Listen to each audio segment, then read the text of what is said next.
Assalamualaikum warahmatullahi wabarakatuh. Apa kabar anak-anakku kelas 5? Semoga kalian selalu dalam keadaan sehat dan tetap semangat. Kita bertemu kembali di pembelajaran tematik 5D, sehat itu penting, subtema 2, gangguan kesehatan pada organ peredaran darah.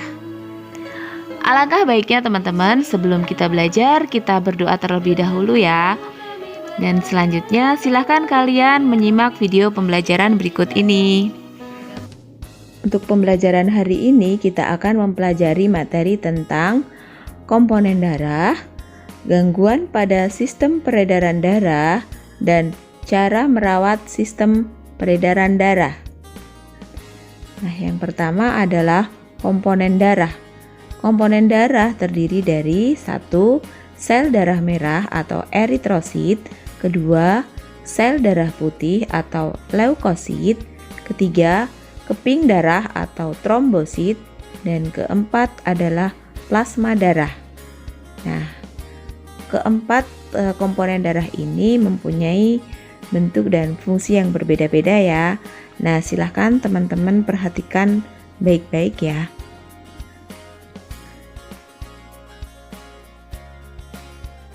Yang pertama adalah sel darah merah atau eritrosit. Sel darah merah berfungsi sebagai pengangkut oksigen dan karbon dioksida. Jika dilihat dari mikroskop, bentuknya seperti cakram. Di bagian tengahnya agak cekung. Sel darah merah mengandung hemoglobin yang membuat darah berwarna merah. Fungsi hemoglobin untuk mengangkut oksigen ke seluruh tubuh dan karbon dioksida ke paru-paru. Nah, teman-teman bisa melihat gambarnya pada gambar di samping ya. Bentuk dari sel darah merah itu seperti itu ya. Nah, mari kita lanjutkan. Untuk yang kedua adalah sel darah putih atau leukosit. Sel darah putih berfungsi sangat penting bagi tubuh, yaitu melawan infeksi virus, bakteri, dan jamur yang memicu perkembangan penyakit. Sel darah putih memiliki jumlah lebih sedikit sekitar 8.000 sel. Bentuknya selalu berubah karena bergerak aktif. Hal ini disebabkan sel darah putih memproduksi antibodi yang akan membantu memerangi zat asing. Ya, membantu memerangi virus, bakteri, dan jamur tadi ya teman-teman. Untuk yang ketiga adalah keping darah atau trombosit. Keping darah berjumlah sekitar 250.000. Bentuknya tidak beraturan dan mudah pecah. Keping darah mempunyai fungsi dalam proses pembekuan darah saat tubuh terluka. Yang selanjutnya adalah plasma darah. Plasma darah memiliki fungsi diantaranya mengangkut sari makanan ke seluruh tubuh, mengangkut karbon dioksida, menjaga keseimbangan cairan tubuh, menjaga suhu tubuh. Plasma darah mengandung sari makanan dan air. Selanjutnya kita lanjutkan pada gangguan peredaran darah pada manusia. Gangguan pada organ peredaran darah manusia dapat terjadi karena keturunan, kelainan bawaan atau kelainan sejak lahir, maupun gaya hidup dan makanan yang tidak sehat. Misalnya terlalu banyak mengkonsumsi makanan yang berlemak dan berkolesterol tinggi, kebiasaan merokok, dan mengkonsumsi minuman beralkohol. Nah, gangguan peredaran darah pada manusia diantaranya yang pertama yaitu anemia. Gangguan ini berupa rendahnya kadar Hb atau hemoglobin dalam darah. Ciri-ciri penderitanya adalah mudah lelah dan sering merasa pusing, pucat, mata berkunang-kunang. Anemia dapat disebabkan oleh luka yang mengeluarkan banyak darah, kekurangan zat besi, atau adanya penyakit seperti kanker tulang. Hipertensi atau tekanan darah tinggi. Hipertensi ditunjukkan dengan tingginya tekanan darah. Biasanya penderita hipertensi sering merasa pusing, jantung berdebar-debar, sesak nafas jika terlalu lelah, pundak dan leher terasa kaku, mudah lelah, serta mudah marah.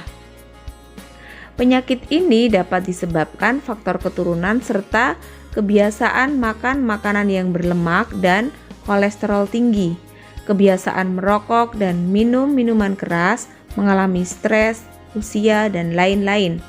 Besar kecilnya tekanan darah seseorang dapat diukur menggunakan tensimeter. Untuk mengatasi penyakit hipertensi, usaha-usaha yang dapat dilakukan diantaranya diet rendah garam, kolesterol, dan lemak jenuh, berhenti merokok dan alkohol, latihan fisik atau olahraga secara teratur, menghindari stres. Penyakit hipotensi atau tekanan darah rendah.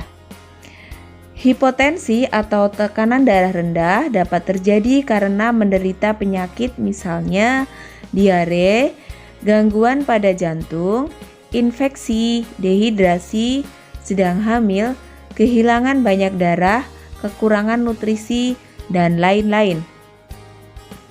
Gejala hipotensi diantaranya ialah tiba-tiba merasa pusing atau malah terjatuh dan pingsan. Atau yang paling umum terjadi ialah merasa pusing ketika merubah posisi dari posisi tidur ke posisi duduk atau posisi berdiri. Kanker darah atau leukemia. Penyakit ini disebabkan sel-sel darah putih yang memperbanyak diri tanpa terkendali yang mengakibatkan sel darah putih ini memakan sel darah merah. Kelainan ini dapat disebabkan karena zat-zat karsinogenik atau zat yang memicu timbulnya kanker. Penyakit hemofilia. Gangguan ini disebabkan adanya kelainan yang menyebabkan darah sulit membeku jika terjadi luka. Penyakit ini merupakan penyakit keturunan atau penyakit bawaan. Selanjutnya adalah varises. Varises merupakan pelebaran pembuluh darah balik atau vena yang umumnya terjadi di bagian betis. Di bagian betis tersebut tampak tonjolan berbelok-belok berwarna biru yang disebut varises. Varises terjadi karena terlalu lama berdiri atau kerja yang banyak menggunakan kaki. Sklerosis. Sklerosis yaitu pengerasan pembuluh nadi atau arteri karena terbentuknya kerak keras di bagian dalam dinding pembuluh nadi. Bila kerak tersebut dari senyawa lemak disebut aterosklerosis, sedangkan bila terbentuk dari senyawa kalsium disebut arteriosklerosis. Akibat adanya kerak pada dinding pembuluh darah bisa menyebabkan penyempitan pembuluh darah dan akibat selanjutnya terjadi hipertensi atau tekanan darah tinggi. Sklerosis dapat disebabkan makanan yang tidak sehat, banyak mengandung lemak. Penyakit stroke.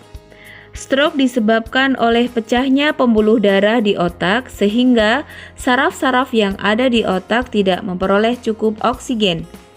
Keadaan ini menyebabkan kerja saraf menjadi terganggu. Stroke biasanya diawali dengan penyakit hipertensi dan atau penyakit jantung koroner. Penyakit jantung koroner. Penyakit jantung koroner terjadi karena adanya penumpukan kolesterol pada dinding pembuluh darah arteri koroner sehingga menyumbatnya. Penyakit ini disebabkan makanan yang banyak mengandung kolesterol. Talasemia. Pada penyakit ini, bentuk sel darah merahnya tidak beraturan. Hal ini menyebabkan daya ikat sel darah merah terhadap oksigen dan karbon dioksidanya berkurang. Baik, agar alat peredaran darah kita dapat bekerja dengan baik pada saat mengedarkan oksigen dan sari-sari makanan ke seluruh tubuh, maka kita perlu menjaga dan memeliharanya dengan baik. Hal ini juga dapat mencegah munculnya penyakit atau gangguan yang menyerang alat peredaran darah tersebut. Salah satu upaya yang dapat dilakukan untuk memelihara alat peredaran darah kita adalah dengan melakukan pola hidup yang sehat.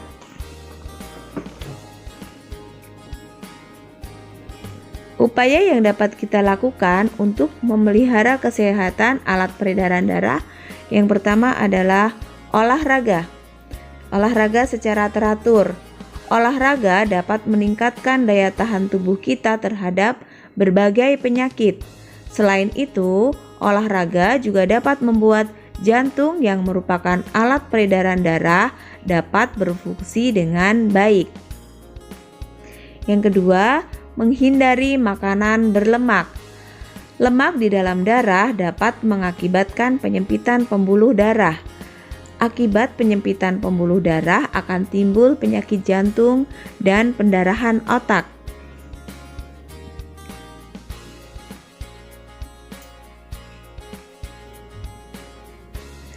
Selanjutnya, menghindari rokok dan minuman beralkohol. Zat-zat yang terkandung di dalam rokok dapat menyebabkan penyakit jantung. Selain merokok, mengkonsumsi minuman beralkohol juga dapat mempengaruhi alat peredaran darah. Jumlah alkohol yang terlalu banyak di dalam darah dapat mengakibatkan tubuh menjadi lemah dan mudah terserang penyakit. Nah, selanjutnya yaitu makan makanan yang bergizi cukup dan seimbang, tidur dan istirahat yang cukup. Nah, demikian tadi teman-teman untuk pembelajaran kita di hari ini ya. Semoga apa yang telah disampaikan tadi teman-teman bisa mengerti semua dan bermanfaat. Dan wabillahi taufik wal hidayah. Wassalamualaikum warahmatullahi wabarakatuh.